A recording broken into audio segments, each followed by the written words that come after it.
எபிரேயருக்கு எழுதின நிருபம். பூர்வ காலங்களில் பங்கு பங்காகவும் வகை வகையாகவும் தீர்க்கதரிசிகள் மூலமாய் பிதாக்களுக்கு திருவுளம் பற்றின தேவன் இந்த கடைசி நாட்களில் குமாரன் மூலமாய் நமக்கு திருவுளம் பற்றினார். இவரை சர்வத்திற்கும் சுதந்திரவாளியாக நியமித்தார். இவரை கொண்டு உலகங்களையும் உண்டாக்கினார். இவர் அவருடைய மகிமையின் பிரகாசமும் அவருடைய தன்மையின் சொரூபமாயிருந்து சர்வத்தையும் தம்முடைய வல்லமையுள்ள வசனத்தினாலே தாங்குகிறவராய் தம்மால் தாமே நம்முடைய பாவங்களை நீக்கும் சுத்திகரிப்பை உண்டு பண்ணி உன்னதத்திலுள்ள மகத்துவமானவருடைய வலது பாரிசத்திலே உட்கார்ந்தார். தேவ தூதரை பார்க்கிலும் எவ்வளவு விசேஷித்த நாமத்தை சுதந்திரித்து கொண்டாரோ அவ்வளவு அதிகமாய் அவர்களிலும் மேன்மை உள்ளவரானார். எப்படியெனில் நீர் என்னுடைய குமாரன், இன்று நான் உம்மை ஜனிப்பித்தேன் என்றும் நான் அவருக்கு பிதாவாய் இருப்பேன், அவர் எனக்கு குமாரனாய் இருப்பார் என்றும் அவர் தூதர்களில் யாருக்காவது எப்போதாகிலும் சொன்னதுண்டாம். மேலும் தமது முதற்பேரானவரை உலகத்திலே பிரவேசிக்க செய்தபோது தேவதூதர் யாவரும் அவரை தொழுது கொள்ள கடவர்கள் என்றார். தேவதூதரை குறித்தோ தம்முடைய தூதர்களை காற்றுகளாகவும் தம்முடைய ஊழியக்காரரை அக்னி ஜுவாலையாகவும் செய்திருக்கிறார் என்று சொல்லி இருக்கிறது. குமாரனை நோக்கி, தேவனே, உம்முடைய சிங்காசனம் என்றென்றைக்கும் உள்ளது. உம்முடைய ராஜ்யத்தின் செங்கோல் நீதியுள்ள செங்கோலாயிருக்கிறது. நீர் நீதியை விரும்பி அக்கிரமத்தை வெறுத்திருக்கிறீர். ஆதலால் தேவனே, உம்முடைய தேவன் உமது தோழரை பார்க்கலும் உம்மை ஆனந்த தைலத்தினால் அபிஷேகம் பண்ணினார் என்றும், கர்த்தாவே, நீர் ஆதியில பூமியை அஸ்திபாரப்படுத்தினீர். வானங்கள் உம்முடைய கரத்தின் கிரியைகளாயிருக்கிறது. அவைகள் அழிந்து போம், நீரோ நிலைத்திருப்பீர். அவைகளெல்லாம் வஸ்திரம் போல பழமையாய்ப்போம். ஒரு சால்வை போல அவைகளை சுருட்டுவீர், அப்பொழுது மாறிப்போம். நீரோ மாறாதவராய் இருக்கிறேன். உம்முடைய ஆண்டுகள் முடிந்து போவதில்லை என்றும் சொல்லி இருக்கிறது. மேலும் நான் உம்முடைய சத்துருக்களை உமக்கு பாதபடியாக்கி போடும் வரைக்கும் நீர் என்னுடைய வலது வருஷத்தில் உட்காரும் என்று தூதர்களில் யாருக்காவது எப்போதாகிலும் அவர் சொன்னதுண்டாம். ரட்சிப்பை சுதந்திரிக்கப் போகிறவர்கள் நிமித்தமாக ஊழியம் செய்யும்படிக்கு அவர்கள் எல்லோரும் அனுப்பப்படும் பணிவிடை ஆவிகளாய் இருக்கிறார்கள் அல்லவா? 2ஆம் அதிகாரம். ஆகையால் நாம் கேட்டவைகளை விட்டு விலகாதபடிக்கு அவைகளை மிகுந்த ஜாக்கிரதையாய் கவனிக்க வேண்டும். ஏனெனில் தேவதூதர் மூலமாய் சொல்லப்பட்ட வசனத்திற்கு விரோதமான எந்த செய்கைக்கும் கீழ்ப்படியாமைக்கும் நீதியான தண்டனை வரத்தக்கதாக அவர்கள் வசனம் உறுதிப்பட்டிருக்க முதலாவது கர்த்தர் மூலமாய் அறிவிக்கப்பட்டு பின்பு அவரிடத்தில் கேட்டவர்களாலே நமக்கு உறுதியாகப்பட்டதும் அடையாளங்களினாலும் அற்புதங்களினாலும் பலவிதமான பலத்த செய்கைகளினாலும் தம்முடைய சித்தத்தின்படி பகிர்ந்து கொடுத்த பரிசுத்த ஆவியின் வரங்களினாலும் தேவன் தாமே சாட்சி கொடுத்ததுமாய் இருக்கிற இவ்வளவு பெரியதான ரட்சிப்பை குறித்து நாம் கவலையற்றிருப்போமானால் தண்டனைக்கு எப்படி தப்பித்துக் கொள்ளுவோம்? இனிவரும் உலகத்தை குறித்து பேசுகிறோமே, அதை அவர் தூதர்களுக்கு கீழ்ப்படுத்தவில்லை. ஒரு இடத்துல ஒருவன் சாட்சியாக மனுஷனை நீர் நினைக்கிறதற்கும் மனுஷகுமாரனை நீர் விசாரிக்கிறதற்கும் அவன் எம்மாத்திரம். அவனை தேவதூதரிலும் சற்று சிறியவனாக்கினீர். மகிமையினாலும் கனத்தினாலும் அவனுக்கு முடிசூட்டி உம்முடைய கரத்தின் கிரியைகளின் மேல் அவனை அதிகாரியாக வைத்து சகலத்தையும் அவனுடைய பாதங்களுக்கு கீழ்ப்படுத்தினர் என்று சொன்னான். சகலத்தையும் அவனுக்கு கீழ்ப்படுத்தினார் என்கிற விஷயத்தில் அவர் அவனுக்கு கீழ்ப்படுத்தாத பொருள் ஒன்றுமில்லை. அப்படி இருந்தும் இன்னும் அவனுக்கு சகலமும் கீழ்ப்பட்டிருக்க காணும். என்றாலும் தேவனுடைய கிருபையினால் ஒவ்வொருவருக்காகவும் மரணத்தை ருசி பார்க்கும்படிக்கு தேவதூதரிலும் சற்று சிறியவராக்கப்பட்டிருந்த இயேசு மரணத்தை உத்தரித்தது நிமித்தம் மகிமையினாலும் கனத்தினாலும் முடிசூட்டப்பட்டதை காண்கிறோம். ஏனென்றால் தமக்காகவும் தம்மாலேயும் சகலத்தையும் உண்டாக்கினவர் அநேகம் பிள்ளைகளை மகிமையிலே கொண்டு வந்து சேர்க்கையில் அவருடைய ரட்சிப்பின் அதிபதியை உபத்திரவங்களினாலே பூரணப்படுத்துகிறது அவருக்கு ஏற்றதாயிருந்தது. எப்படியெனில் பரிசுத்தம் செய்கிறவர் பரிசுத்தம் செய்யப்படுவதற்குரியமாகிய யாவரும் ஒருவராலே உண்டாயிருக்கிறார்கள். இதன் நிமித்தம் அவர்களை சகோதரர் என்றும் சொல்ல அவர்கள் வெட்கப்படாமல் உம்முடைய நாமத்தை என் சகோதரருக்கு அறிவித்து சபை நடுவில் உம்மை துதித்து பாடுவேன் என்றும் நான் அவரிடத்தில் நம்பிக்கையாக இருப்பேன் என்றும் இதோ நானும் தேவன் எனக்கு கொடுத்த பிள்ளைகளும் என்றும் சொல்லியிருக்கிறார். ஆதலால் பிள்ளைகள் மாம்சத்தையும் இரத்தத்தையும் உடையவர்களாக இருக்க அவரும் அவர்களைப் போல மாம்சத்தையும் இரத்தத்தையும் உடையவரானார். மரணத்துக்கு அதிகாரியாகிய பிசாசானவனை தமது மரணத்தினாலே அழிக்கும்படிக்கும் ஜீவ காலமெல்லாம் மரண பயத்தினாலே அடிமைத்தனத்திற்குள்ளானவர்கள் யாவரையும் விடுதலை பண்ணும்படிக்கும் அப்படியானார். ஆதலால் அவர் தேவதூதருக்கும் உதவியாக கைகூடாமல் ஆபிரகாமின் சந்ததிக்கு உதவியாக கை கொடுத்தார். அன்றியும் அவர் ஜனத்தின் பாவங்களை நிவர்த்தி செய்வதற்கு ஏதுவாக தேவ காரியங்களை குறித்து இரக்கமும் உண்மையும் உள்ள பிரதான ஆசாரியராக இருக்கும்படிக்கு எவ்விதத்திலும் தம்முடைய சகோதரருக்கு ஒப்பாக வேண்டியிருந்தது. ஆதலால் அவர் தாமே சோதிக்கப்பட்டு பாடுபட்டதினாலே அவர் சோதிக்கப்படுகிறவர்களுக்கு உதவி செய்ய வல்லவராக இருக்கிறார். 3ஆம் அதிகாரம். இப்படி இருக்க பரம அழைப்புக்கு பங்குள்ளவர்களாகிய பரிசுத்த சகோதரரே, நாம் அறிக்கை பண்ணுகிற அப்போஸ்தலரும் பிரதான ஆசாரியருமாயிருக்கிற கிறிஸ்து இயேசுவை கவனித்து பாருங்கள். மோசே தேவனுடைய வீட்டில் எங்கும் உண்மையுள்ளவனாய் இருந்தது போல இவரும் தம்மை ஏற்படுத்தினவருக்கு உண்மையுள்ளவராய் இருக்கிறார். வீட்டை உண்டு பண்ணினவன் வீட்டை பார்க்கலும் அதிக கனத்துக்குரியவனாய் இருக்கிறான். அதுபோல மோசையை பார்க்கலும் இவர் அதிக மகிமைக்கு பாத்திரராயிருக்கிறார். ஏனெனில் எந்த வீடும் ஒருவனால் உண்டாக்கப்படும் எல்லாவற்றையும் உண்டு பண்ணினவர் தேவன். சொல்லப்பட போகிற காரியங்களுக்காக சாட்சியாக மோசே பணிவிடைக்காரனாய் அவருடைய வீட்டில் எங்கும் உண்மை உள்ளவனாயிருந்தான். கிறிஸ்துவோ அவருடைய வீட்டிற்கு மேற்பட்டவரான குமாரனாக உண்மையுள்ளவராயிருக்கிறார். நம்பிக்கையினாலே உண்டாகும் தைரியத்தையும் மேன்மை பாராட்டலையும் முடிவு பரிந்தும் உறுதியாய் பற்றி கொண்டிருப்போமாகில் நாமே அவருடைய வீடாயிருப்போம். ஆகையால் பரிசுத்த ஆவியானவர் சொல்லுகிறபடியே இன்று அவருடைய சத்தத்தை கேட்பீர்களாகில் வனாந்தரத்தில் கோபமூட்டின போதும் சோதனைகளிலும் நடந்தது போல உங்கள் இருதயங்களை கடினப்படுத்தாதிருங்கள். அங்கே உங்கள் பிதாக்கள் என்னை சோதித்து என்னை பரீட்சை பார்த்து 40 வருஷ காலம் என் கிரியைகளை கண்டார்கள். ஆதலால் நான் அந்த சந்ததியை ஆலோசித்து அவர்கள் எப்பொழுது வழிவு போகிற இருதயம் உள்ளவர்கள் ஜனம் என்று என்னுடைய வழிகளை அறியாதவர்கள் என்றும் சொல்லி என்னுடைய இளைப்பாறுதலில் அவர்கள் பிரவேசிப்பதில்லை என்று என்னுடைய கோபத்திலே ஆணையிட்டேன் என்றார். சகோதரரே, ஜீவனுள்ள தேவனை விட்டு விலகுவதற்கு ஏதுவான அவிசுவாசமுள்ள பொல்லாத இருதயம் உங்களில் ஒருவனுக்குள்ளும் இராதபடிக்கு நீங்கள் எச்சரிக்கையாயிருங்கள். உங்களில் ஒருவனாகிலும் பாவத்தின் வஞ்சனையினாலே கடினப்பட்டு போகாதபடிக்கு இன்று எண்ணப்படும் அளவும் நாடோறும் ஒருவருக்கு ஒருவர் புத்தி சொல்லுங்கள். நாம் ஆரம்பத்தில் கொண்ட நம்பிக்கை முடிவு பெரிந்தும் உறுதியாய் பற்றி கொண்டிருப்போமாகில் கிறிஸ்துவனிடத்தில் பங்குள்ளவர்களாயிருப்போம். இன்று அவருடைய சத்தத்தை கேட்பீர்களாகிற கோபமூட்டுதலிலே நடந்தது போல உங்கள் இருதயங்களை கடினப்படுத்தாதிருங்கள் என்று சொல்லியிருக்கிறதே. கேட்டவர்களில் கோபமூட்டினவர்கள் யார்? மோசேயினால் எகிப்திலிருந்து புறப்பட்ட யாவரும் அப்படி செய்தார்கள் அல்லவா? மேலும் அவர் 40 வருஷமாய் யாரை ஆலோசித்தார்?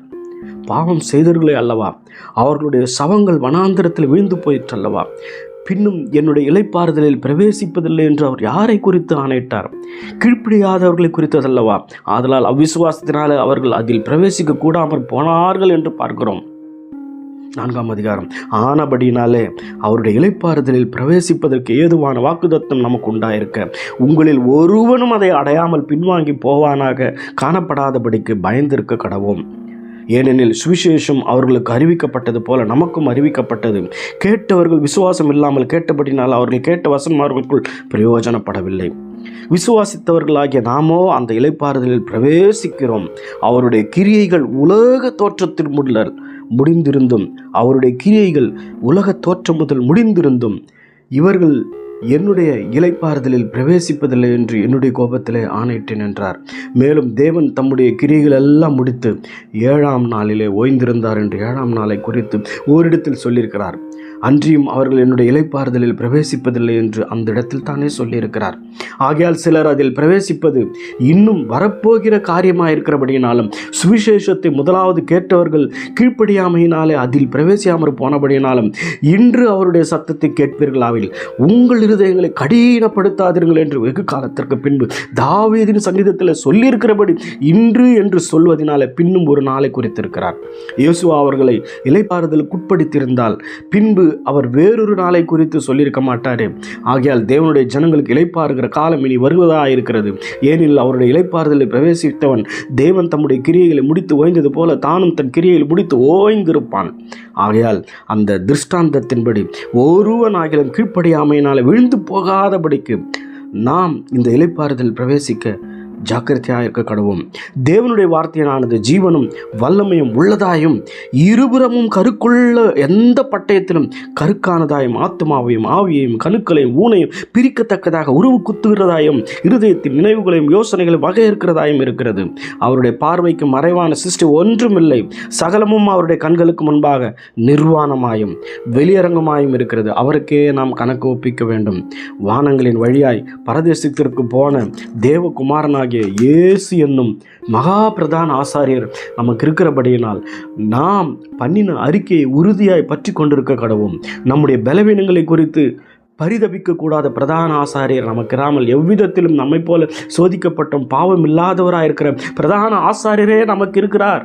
ஆதலால் நாம் இரக்கத்தை பெறவும் ஏற்ற சமயத்திலே சகாயம் செய்யவும் கிருபையை அடையவும் தைரியமாய் கிருபாசனத்திலே சேரக்கடவும். 5ஆம் அதிகாரம்.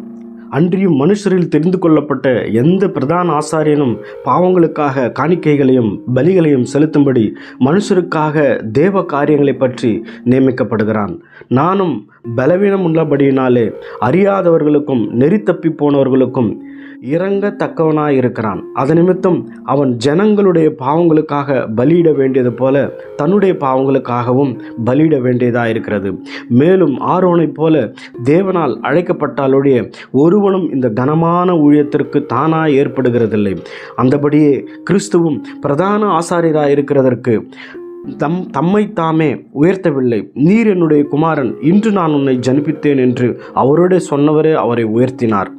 அப்படியே வேறொரு இடத்திலும் நீர் மெல்கிசேதேக்கின் முறைமையின்படி என்றென்றைக்கும் ஆசாரியராக என்று சொல்லியிருக்கிறார். அவர் மாம்சத்தில் இருந்த நாட்களில் தம்மை மரணத்தினின்று ரட்சிக்க வல்லமையுள்ளவரை நோக்கி பலத்த சத்தத்தோடும் கண்ணீரோடும் விண்ணப்பம் பண்ணி வேண்டுதல் செய்து தமக்கு உண்டான பயபக்தி நிமித்தம் கேட்கப்பட்டு அவர் குமாரனாய் இருந்தும் பட்ட பாடுகளினாலே கீழ்ப்படுதலை கற்றுக்கொண்டு தாம் பூரணரான பின்பு நமக்கு கீழ்ப்பட்டிருக்கிற யாவரும் நித்திய ரட்சிப்பை அடைவதற்கு காரணராகி மெல்கிசேதேக்கின் முறைமையின்படியான பிரதான ஆசாரியர் என்று தேவனாலே நாமம் தரிக்கப்பட்டார். இந்த மெல்கிசேதேக்கை பற்றி நாம் விஸ்தாரமாய் பேசலாம். நீங்கள் கேள்வியில் மந்தமுள்ளவர்களானபடியினால் அதை விளங்க பண்ணுகிறது அரிதாயிருக்கும். காலத்தை பார்த்தால் போதகராக இருக்க வேண்டிய உங்களுக்கு தேவனுடைய வாக்கியங்களில் மூல உபதேசங்களை மறுபடியும் உபதேசிக்க வேண்டியதாக இருக்கிறது. நீங்கள் பலமான ஆகாரத்தை அல்ல பாலை உண்ணத்தக்கவர்களானீர்கள். பால் உண்கிறவன் குழந்தையாக இருக்கிறபடினாலே நீதியின் வசனத்தில் பழக்கமில்லாதவனாயிருக்கிறான். பலமான ஆகாரமானது நன்மை தீமை என்னதென்று பயிற்சியினால் பகுத்தறியத்தக்கதாக முயற்சி செய்யும் ஞானோந்திரங்களை உடையவர்களாகி பூரண வயதுள்ளவர்களுக்கே அத்தகும். 6ஆம் அதிகாரம். ஆகையால் கிறிஸ்துவை பற்றி சொல்லிய மூல உபதேச வசனங்களை நாம் விட்டுவிட்டு சத்த கிரியைகளுக்கு நீங்களாகும் மனம் திரும்புதல், தேவன் பேரில் வைக்கும் விசுவாசம், ஞானஸ்தானங்களுக்கு அடுத்த உபதேசம், கைகளை வைக்குதல், மரித்தோரில் உயிர்த்தெழுதல், நித்திய நியாயத்தீர்ப்பு என்பவைகளாகிய அஸ்திபாரத்தை மறுபடியும் போடாமல் பூரணராகும்படி கடந்து போவோமாக. தேவனுக்கு சித்தமானால் இப்படியே செய்வோம். ஏனெனில் ஒரு தரம் பிரகாசிக்கப்பட்டும் பரம ஈவை ருசி பார்த்தும் பரிசுத்த ஆவியை பெற்றும் தேவனுடைய நல்வார்த்தையையும் இனிவரும் உலகத்தின் பலன்களையும் ருசி பார்த்தும் மறுதலித்து போனவர்கள் தேவனுடைய குமாரனை தாங்களே மறுபடியும் சிலுவையில் அறைந்து அவமானப்படுத்துகிறபடியால் மனம் திரும்புவதற்கேதுவாய் அவர்களை மறுபடியும் புதுப்பிக்கிறது கூடாத காரியம். எப்படியெனில் தன்மேல் அடிக்கடி பெய்கிற மழையை குடித்து தன்னிடத்தில் பயிரிடுகளுக்கேற்ற பயிரை முளைப்பிக்கும் நிலமானது தேவனால் ஆசீர்வாதம் பெறும். முள் செடிகளையும் முள் பூண்டுகளையும் முளைப்பிக்கிற நிலமோ தகாததாயும் சபிக்கப்படுவதற்கு ஏதுவாயும் இருக்கிறது. சுட்டரிக்கப்படுவதே அதன் முடிவு. பிரியமானவர்களே, நாங்கள் இப்படி சொன்னாலும் நன்மையானவைகளும் ரட்சிப்புக்குரியவைகளுமான காரியங்கள் உங்களிடத்தில் உண்டாயிருக்கிறது என்று நம்பியிருக்கிறோம். ஏனென்றால் உங்கள் கிரியையையும் நீங்கள் பரிசுத்தவான்களுக்கு ஊழியம் செய்து வருகிறதுனாலும் தமது நாமத்திற்காக காண்பித்த அன்புள்ள பிரயாசத்தையும் மறந்து விடுகிறதற்கு தேவன் அநீதி உள்ளவர் அல்லவே. நீங்கள் அசதியாயிராமல் வாக்குதத்தமான ஆசீர்வாதங்களை விசுவாசத்தினாலும் நீடிய பொறுமையினாலும் சுதந்திரித்துக் கொள்கிறவர்களுக்கு பின்பற்றுவர்களாய் இருந்து உங்களுக்கு நம்பிக்கையின் பூரண நிச்சயம் உண்டாகும்படி நீங்கள் யாவரும் முடிவு பரியந்தம் அப்படியே ஜாக்கிரதையை காண்பிக்க வேண்டும் என்று ஆசையாக இருக்கிறோம். ஆபிரகாமுக்கு தேவன் வாக்குதத்தம் பண்ணின போது ஆணையிடும்படி தம்மிலும் பெரியவர் ஒருவரும் இல்லாதபடினாலே தமது பேரில் தானே ஆணையிட்டு நிச்சயமாக நான் உன்னை ஆசீர்வதித்து உன்னை பெருக பண்ணுவேன் என்றார். அந்தபடியே அவன் பொறுமையாய் காத்திருந்து வாக்குதத்தம் பண்ணப்பட்டதை பெற்றான். மனுஷர் தங்களிலும் பெரியவர் பேரில் ஆணையிடுவார்கள். உறுதி பண்ணும்படிக்கு ஆணையிடுதலே சகல விவாதத்திற்கும் முடிவு. அந்தபடி தேவனும் வாக்குதத்தம் பண்ணப்பட்டவைகளை சுதந்திரித்துக் கொள்ளுகிறவர்களுக்கு தமது ஆலோசனையின் மாறாத நிச்சயத்தை பரிபூர்ணமாய் காண்பிக்கும்படி சித்தமுள்ளவராய் ஓர் ஆணையினாலே அதை ஸ்திரப்படுத்தினார். நமக்கு முன் வைக்கப்பட்ட நம்பிக்கையை பற்றி கொள்ளும்படி அடைக்கலமாய் ஓடி வந்த நமக்கு 2 மாறாத விசேஷங்களினால் நிறைந்த ஆறுதல் உண்டாகும்படிக்கு எவ்வளவு வேணும் பொய்யுரையாத தேவன் அப்படியே செய்தார். அந்த நம்பிக்கைக்கு நமக்கு நிலையும் உறுதியும் திரைக்குள்ளாக போகிறதுமான ஆத்மா நங்கூரமாக இருக்கிறது. நமக்கு முன்னோடினவராகிய இயேசு மெல்கிசேதேக்கின் முறைமையின்படியே நித்திய பிரதான ஆசாரியராய் நமக்கு அந்த திரைக்குள் பிரவேசித்திருக்கிறார். 7ஆம் அதிகாரம். இந்த மெல்கிசேதேக்கு சாலோமின் ராஜாவும் உன்னதமான தேவனுடைய ஆசாரியனுமாய் இருந்தான். ராஜாக்களை முறியடித்து வந்த ஆபிரகாமுக்கு இவன் எதிர்கொண்டு போய் அவனை ஆசீர்வதித்தான். இவனுக்கு ஆபிரகாம் எல்லாவற்றிலும் தசமபாகம் கொடுத்தான். இவனுடைய முதற்பேராகிய மெல்கிசேதேக் என்பதற்கு நீதியின் ராஜா என்றும் பின்பு சாலோமின் ராஜா என்றும் சமாதானத்தின் ராஜா என்றும் அர்த்தமாம்.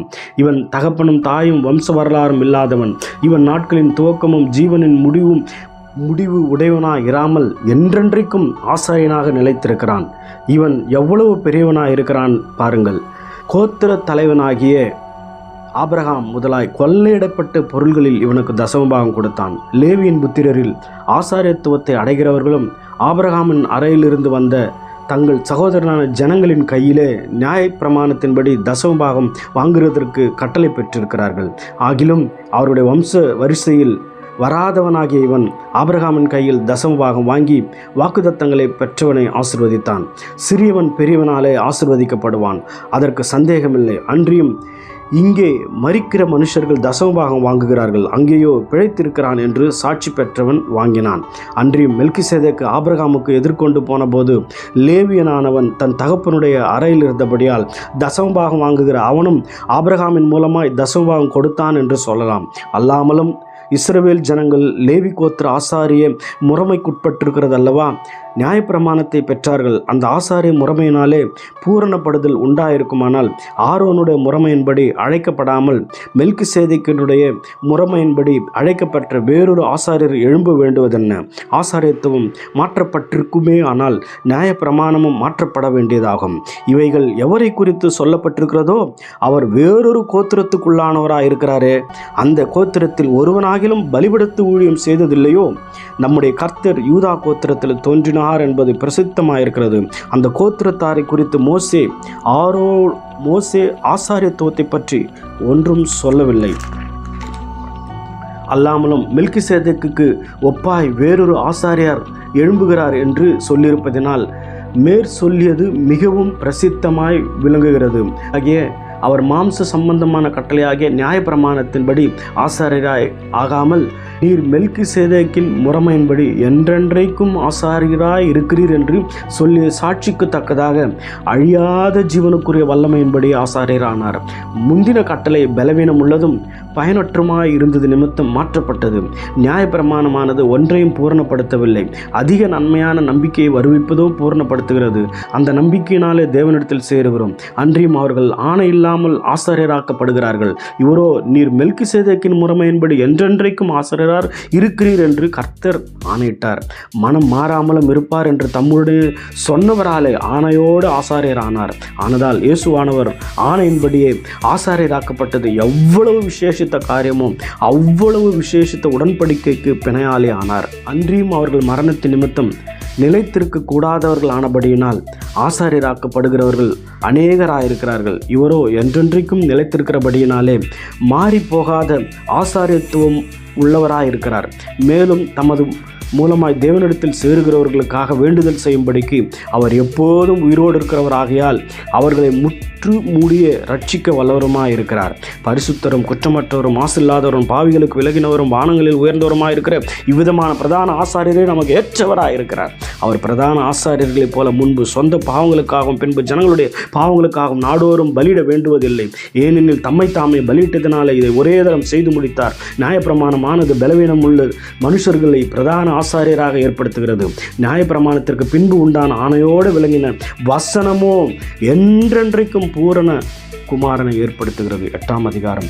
மேற் சொல்லியவைகளின் முக்கியமான பொருள் என்னவெனில், பரலோகத்தில் உள்ள மகத்துவ ஆசனத்தின் வலது பாரிசத்திலே உட்கார்ந்திருக்கிறவருமாய் பரிசுத்த ஸ்தலத்திலும் மனுஷரால் அல்ல கர்த்தரால் ஸ்தாபிக்கப்பட்ட மெய்யான கூடாரத்திலும் ஆசாரிய ஊழியம் செய்கிறவருமாய் இருக்கிற பிரதான ஆசாரியர் நாம கொண்டு ஒவ்வொரு பிரதான ஆசாரியனும் காணிக்கைகளையும் பலிகளையும் செலுத்தும்படி நியமிக்கப்படுகிறான். ஆதலால் செலுத்தும்படிக்கு ஏதோ ஒன்று இவருக்கும் அவசியம் வேண்டியது இருக்கிறது. வேண்டியதாக இருக்கிறது. பூமியிலே இவர் இருப்பாரானால் ஆசாரியராக இருக்க மாட்டார். ஏனெனில் நியாயப்பிரமாணத்தின்படி காணிக்கைகளை செலுத்துகிற ஆசாரியர்கள் இருக்கிறார்களே, இவர்கள் செய்யும் ஆராதனை பரலோகத்தில் உள்ளவைகளின் சாயலுக்கு நிழலுக்கும் ஒத்திருக்கிறது. அப்படியே மோசே கூடாரத்தை உண்டு பண்ண போகையில் மலையிலே உனக்கு காண்பிக்கப்பட்ட மாதிரியின்படி நீ எல்லாவற்றையும் செய்ய எச்சரிக்கையாயிரு என்று தேவன் அவனுக்கு கட்டளையிட்டார். இவ்வளோ விசேஷித்த வாக்குத்தத்தங்களின் பேரில் ஸ்தாபிக்கப்பட்ட விசேஷித்த உடன்படிக்கைக்கு எப்படி மத்தியஸ்தராக இருக்கிறாரோ அப்படியே முக்கியமான ஆசாரிய ஊழியத்தையும் பெற்றிருக்கிறார். ஆனால் அந்த முதலாம் உடன்படிக்கை பிழை இல்லாதிருந்ததானால் இரண்டாம் உடன்படிக்கைக்கு இடம் தேட வேண்டுவதில்லையே.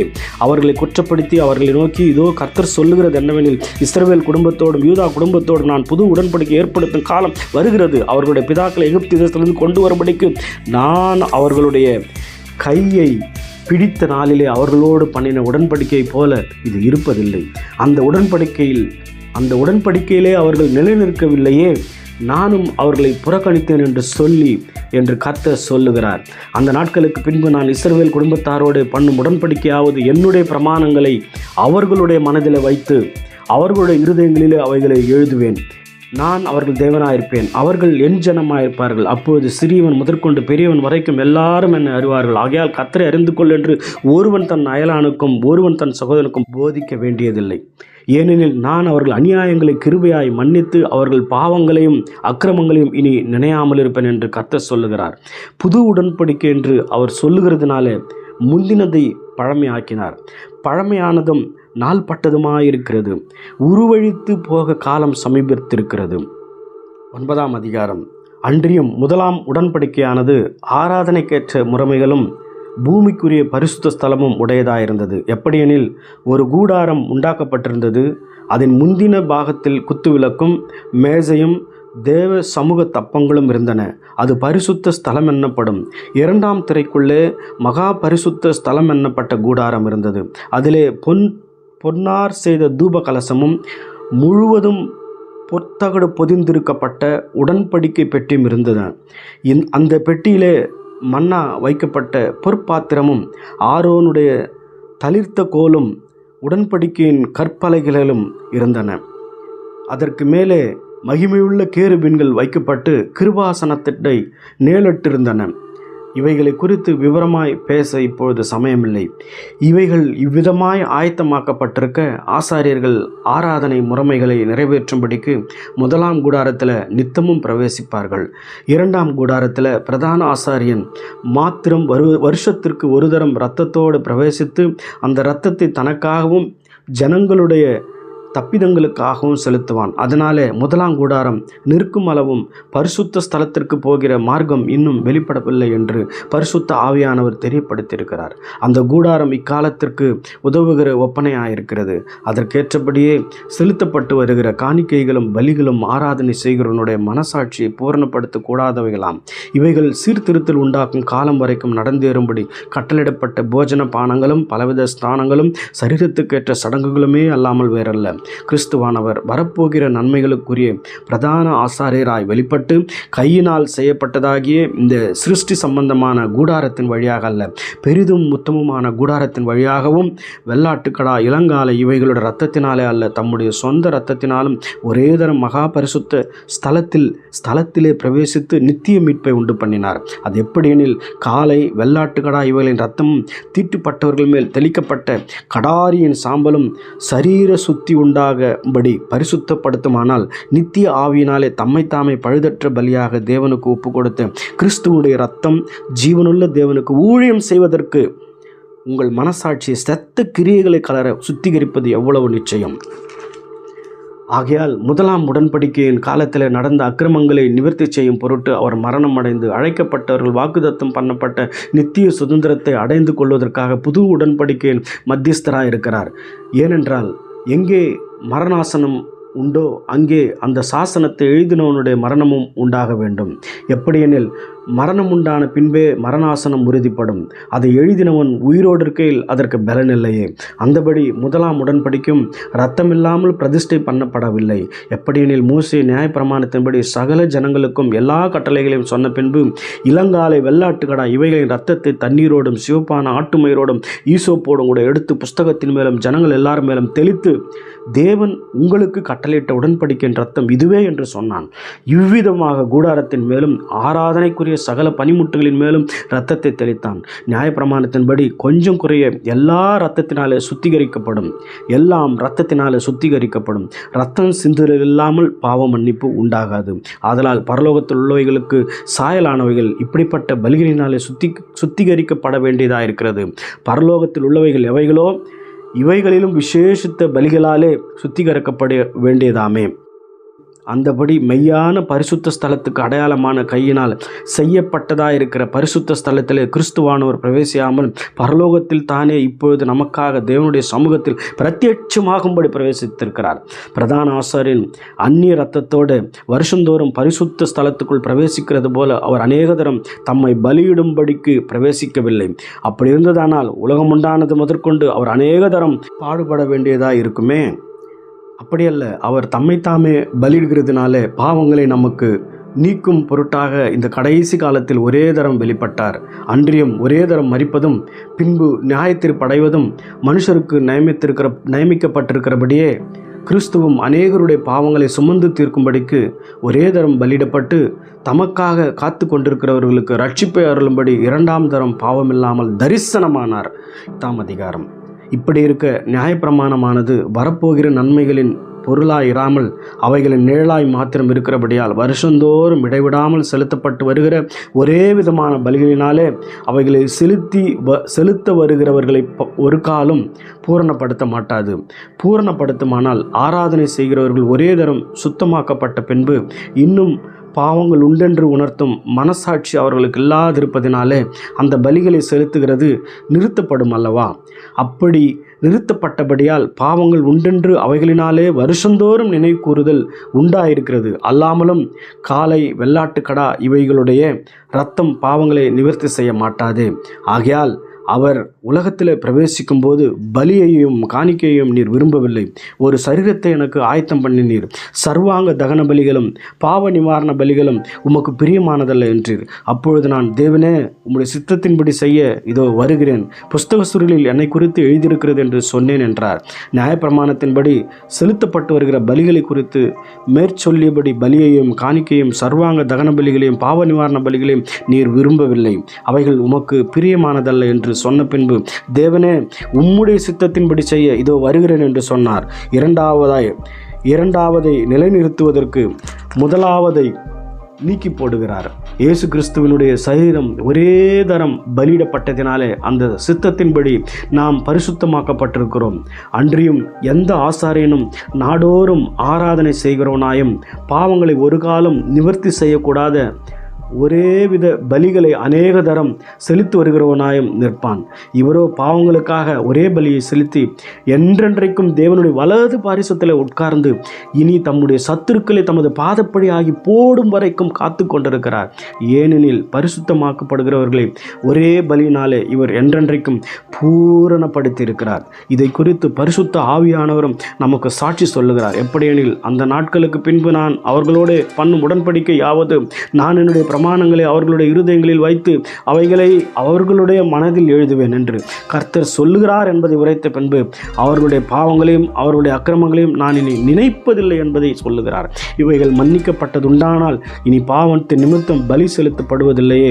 ஆகையால் சகோதரரே, நாம் பரிசுத்த ஸ்தலத்தில் பிரவேசிப்பதற்கு இயேசுவானவர் தமது மாம்சமாகிய திரையின் வழியாக புதிதும் ஜீவனமான மார்க்கத்தை நமக்கு உண்டு பண்ணினபடியால் அந்த மார்க்கத்தின் வழியாய் பிரவேசிப்பதற்கு அவருடைய இரத்தத்தினாலே நமக்கு தைரியம் உண்டாயிருக்கிறபடினாலும் தேவனுடைய வீட்டின் மேல் அதிகாரியான மகா ஆசாரியர் நமக்கு ஒருவர் இருக்கிறபடியினாலும் துர்மனசாட்சி நீங்க தெளிக்கப்பட்ட இருதயம் உள்ளவர்களாயும் சுத்த ஜலத்தால் கழுவப்பட்ட சரீரம் உள்ளவர்களாயும் உண்மையுள்ள இருதயத்தோடும் விசுவாசத்தின் பூரண நிச்சயத்தோடும் சேர கடவோம். அல்லாமலும் நம்முடைய நம்பிக்கையை அறிக்கையிடுகிறதில் அசைவில்லாமல் உறுதியாயிருக்க கடவோம். வாக்குத்தத்தம் பண்ணினவர் உண்மையுள்ளவராயிருக்கிறார். மேலும் அன்புக்கும் நற்கிரியைகளுக்கும் நாம் ஏவப்படும்படி ஒருவரை ஒருவர் கவனித்து சபை கூடி வருதலை சிலர் விட்டுவிடுகிறது போல நாமும் விட்டுவிடாமல் ஒருவருக்கு ஒருவர் புத்தி சொல்ல கடவோம். நாளானது சமீபித்து வருகிறது. எவ்வளவாய் பார்க்கிறீர்களோ அவ்வளவாய் புத்தி சொல்ல வேண்டும்.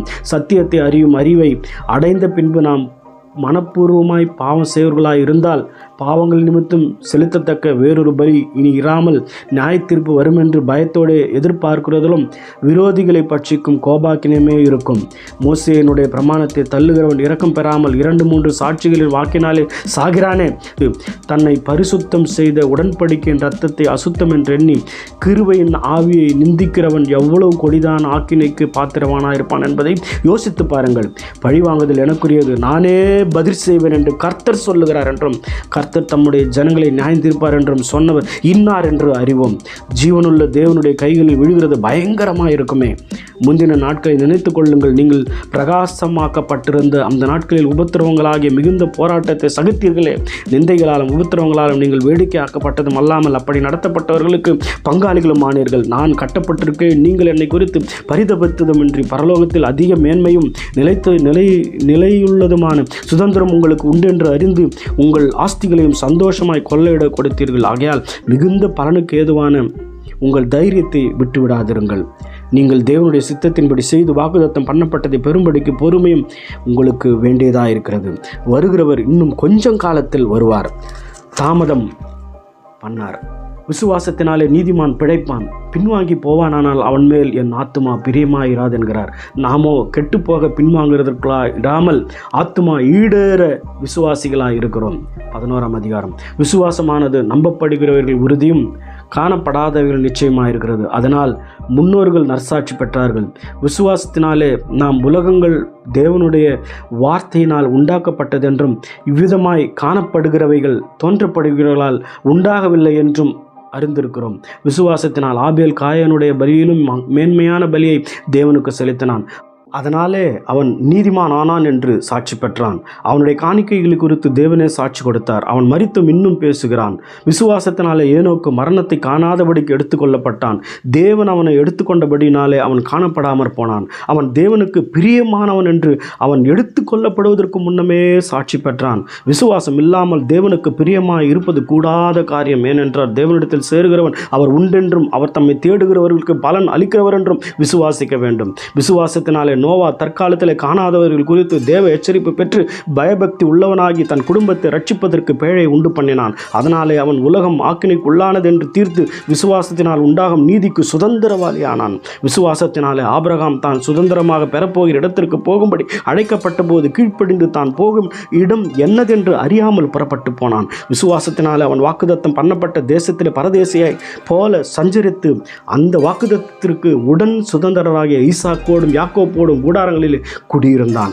ஏனெனில் தேவன் தாமே கட்டி உண்டாக்கின அஸ்திபாரங்களில் உள்ள நகரத்திற்கு அவன் காத்திருந்தான். விசுவாசத்தினாலே சாராலும் வாக்குத்தத்தம் பண்ணினவர் உண்மை உள்ளவர் என்று எண்ணி கர்ப்பம் தரிக்க பலனடைந்து வயது சென்றவளாயிருந்தும் பிள்ளை பெற்றார். ஆனபடியால் சரீரம் செத்தவன் என்று எண்ணத்தகும் ஒருவனாலே வானத்தில் உள்ள பெருக்கமான நட்சத்திரங்களைப் போலவும் கடற்கரையில் உள்ள எண்ணிலிருந்த மணலைப் போலவும் மிகுந்த ஜனங்கள் பிறந்தார்கள். இவர்கள் எல்லோரும் வாக்குத்தத்தம் பண்ணப்பட்டவைகள் அடையாமல் தூரத்தில் அவைகளை கண்டு நம்பி அணைத்து கொண்டு பூமியின் மேல் தங்களை அந்நியரும் பரதேசிகளும் என்று அறிக்கையிட்டு விசுவாசத்தோடு மரித்தார்கள். இப்படி அறிக்கையிடுகிறவர்கள் சுயதேசத்தை நாடி போகிறோம் என்று தெரியப்படுத்துகிறார்கள். தாங்கள் விட்டு வந்த தேசத்தை நினைத்தார்களானார் அதற்கு திரும்பி போவதற்கு அவர்களுக்கு சமயம் கிடைத்திருக்குமே. அதையல்ல, அதிலும் மேன்மையான பரமதேசத்தையே விரும்பினார்கள். ஆகையால் தேவன் அவர்களுடைய தேவன் எண்ணப்பட வெட்கப்படுகிறதே இல்லை. அவர்களுக்கு ஒரு நகரத்தை ஆயத்தம் பண்ணினாரே. மேலும் விசுவாசத்தினாலே ஆபிரகாம் தான் சோதிக்கப்பட்ட போது ஈசாக்கை பலியாக ஒப்பு கொடுத்தான். ஈசாக்கினிடத்தில் உன் சந்ததி விளங்கும் என்று அவனோடு சொல்லப்பட்டிருந்தது. இப்படிப்பட்ட வாக்குத்தத்தங்களை பெற்றவன் மரித்தோரிலிருந்தும் எழுப்ப தேவன் வல்லவராக இருக்கிறார் என்று எண்ணி தனக்கு ஒரே பேரானவனையே பலியாக ஒப்பு கொடுத்தான். மரித்தோரிலிருந்து அவனை பாவனையாக திரும்பவும் பெற்றுக்கொண்டான். விசுவாசத்தினாலே ஈசாக்கு வருங்காரியங்களை குறித்து யாக்கோப்பையும் ஏசாவையும் ஆசீர்வதித்தான்.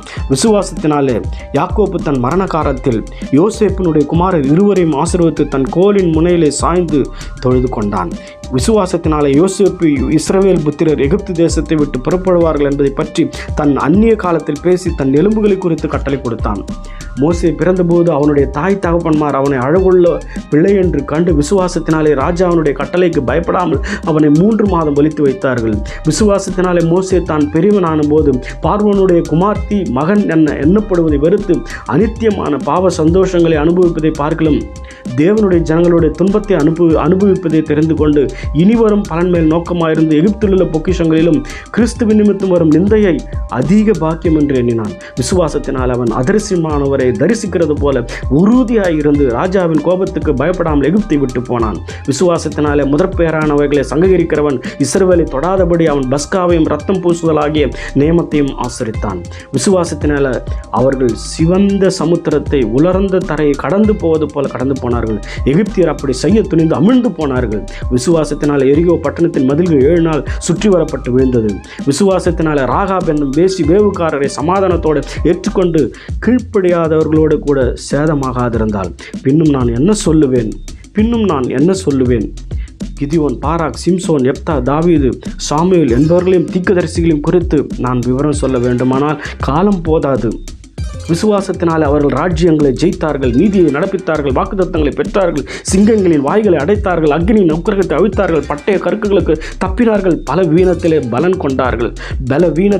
கொண்டார்கள், யுத்தத்தில் வல்லவர்கள் ஆனார்கள், அந்நியருடைய சேனையில் முறியடித்தார்கள், ஸ்திரீகள் சாக கொடுத்த தங்களுடையவர்கள் உயிரோடு எழுந்திருக்க பெற்றார்கள், வேறு சிலர் மேன்மையான உயிர்த்தெழுதலை அடையும்படிக்கு விடுதலை பெற சம்மதியாமல் வாதிக்கப்பட்டார்கள், வேறு சிலர் நிந்தைகளையும் அடிகளையும் கட்டுகளையும் காவலையும் அனுபவித்தார்கள், கல்லெறி உண்டார்கள், வாளால் அறுப்புண்டார்கள், பரீட்சை பார்க்கப்பட்டார்கள், பட்டயத்தினால் வெட்டப்பட்டு மரித்தார்கள், செம்மறியாட்டு தோள்களையும் வெள்ளாட்டு தோள்களையும் பொறுத்து கொண்டு திரிந்து குறைவையும் உபத்திரவத்தையும் துன்ப காலத்தையும் துன்பத்தையும் அனுபவித்தார்கள்.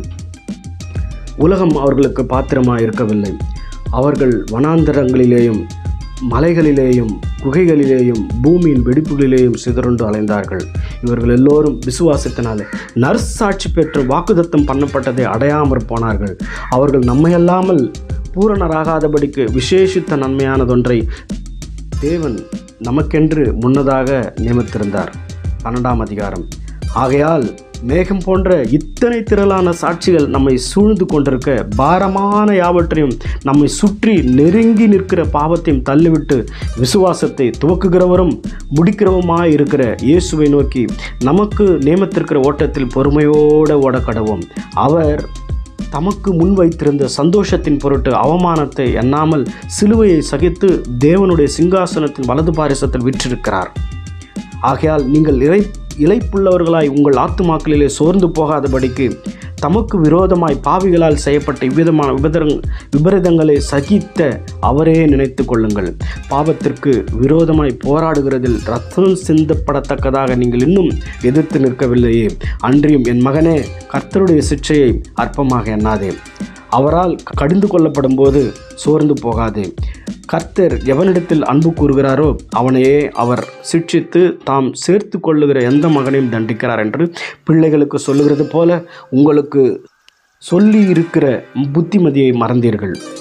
நீங்கள் சிட்சையை சகித்தீர்களாயிருந்தால் தேவன் உங்களை புத்திரராக எண்ணி நடத்துகிறார். தகப்பன் சிட்சியாத புத்திரர் உண்டோ?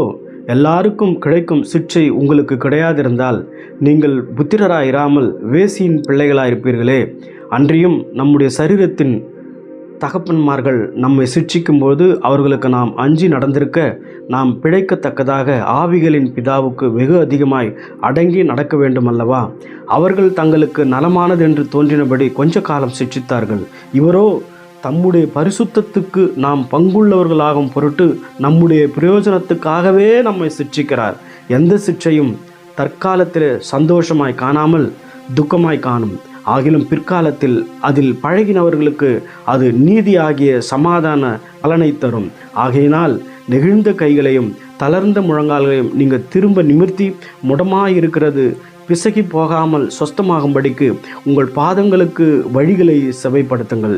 யாவரோடும் சமாதானமாய் இருக்கவும் பரிசுத்தம் உள்ளவர்களாய் இருக்கவும் நாடுங்கள். பரிசுத்தம் இல்லாமல் ஒருவனும் தேவனை கர்த்தரை தரிசிப்பதில்லையே.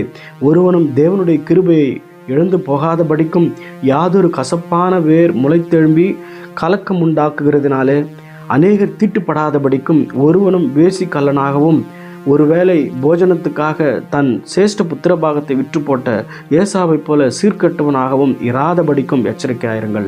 ஏனென்றால் பிற்பாடு அவன் ஆசீர்வாதத்தை சுதந்திரித்து கொள்ள விரும்பியும் ஆகாதவன் என்று தள்ளப்பட்டதை அறிவீர்கள். அவன் கண்ணீர் விட்டு கவலையோடு தேடியும் மனம் மாறுதலை காணாமல் போனான். அன்றியும் தொடக்கூடியதும் அக்கினி பற்றி எறிகிறதுமான மலையினிடத்திற்கும் மந்தாரம் இருள் பெருங்காற்று ஆகிய இவைகளினிடத்திற்கும் எக்கால முழக்கத்தினிடத்திற்கும் வார்த்தைகளுடைய சத்தத்தினிடத்திற்கும் நீங்கள் வந்து சேரவில்லை. அந்த சத்தத்தை கேட்டவர்கள் பின்னும் தங்களுக்கு வார்த்தை சொல்லப்படாதபடிக்கு வேண்டிக் கொண்டார்கள். ஏனெனில் ஒரு மிருகமாகிலும் மலையை தொட்டால் அது கல்லெறியுண்டு அல்லது அம்பினால் எய்யுண்டு சாக வேண்டும் என்று சொல்லப்பட்ட கட்டளையை சகிக்க மாட்டாதிருந்தார்கள். மோசேயும் நான் மிகவும் பயந்து நடுங்குகிறேன் என்று சொல்லத்தக்கதாக அந்த சாட்சி அவ்வளவு பயங்கரமாக இருந்தது.